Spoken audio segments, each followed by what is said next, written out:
BIOS again, and you'll see the same screen, and it does indeed boot to the Patriot USB key, and it's going through its boot.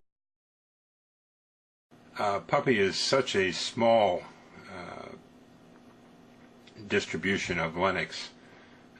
It's about 120 megs. They put it onto your RAM, and it runs much faster that way.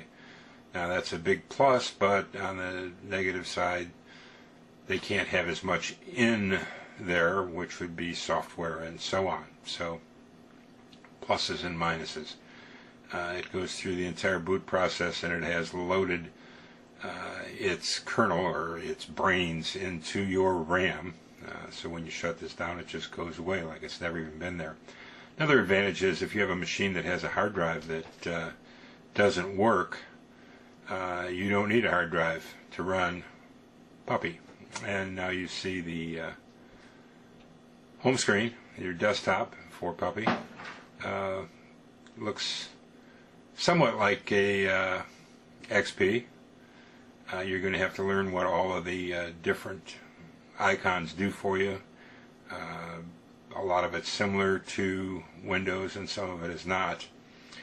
In this case, it lost connection to the wireless, and all we do is we click, and it says which one do you want to use, and we want to use the wireless, so we choose that, and it's looking for something to connect to. It says there are two that are close, and we're going to use the guest account here, which has got no security on it, and we're going to connect to it just for testing purposes here. And indeed it is connected now to the wireless. Okay, and we can close this now. Oh, first thing it wants to know is, do we want to open up Dropbox? And Dropbox is a good feature to use with Puppy because it allows you to store your files on the cloud, so you get a lot of storage. Other than that, your storage is done on the USB thumb drive. Over here at the bottom, it shows you how much space is available on the thumb drive, and you have to create a workspace there for it. In this case, we have about 3.5 gigs of space available, which is a fair amount in Linux terms. But by using Dropbox, you can have as much space as you really need. And you can share it with other computers this way. But I'm not going to open up Dropbox at the moment.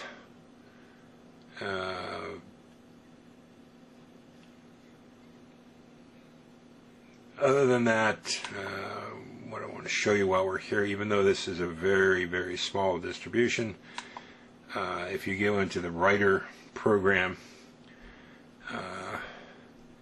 you'll almost recognize it either as Word or OpenOffice. Works very similar, and you can save it in Doc or DocX format if you want to. You can open up those kinds of formats. Very flexible, good piece of software. This has a email client on it, which looks similar to Thunderbird, and it has for internet connections. On this particular one, you have to install a browser. It doesn't come with one installed, so you have your choice on which browser you want to use. In this case, I chose Iron Web Browser, which is Google Chrome with some extra security in it. And it opens up, looks familiar. It actually automatically signed me into my Google account, and you use it just like a regular browser.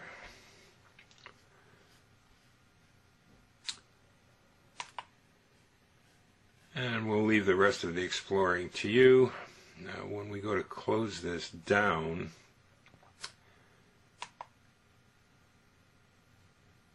power the system off. And it's busy saving this session onto this USB thumb drive, even though we really didn't create anything. What we did is left a footprint a little bit on the thumb drive, so we'll know we had a session at least.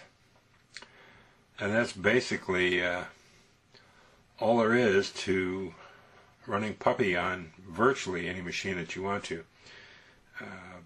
Puppy installs onto a USB thumb drive, though, after you've opened it with a CD.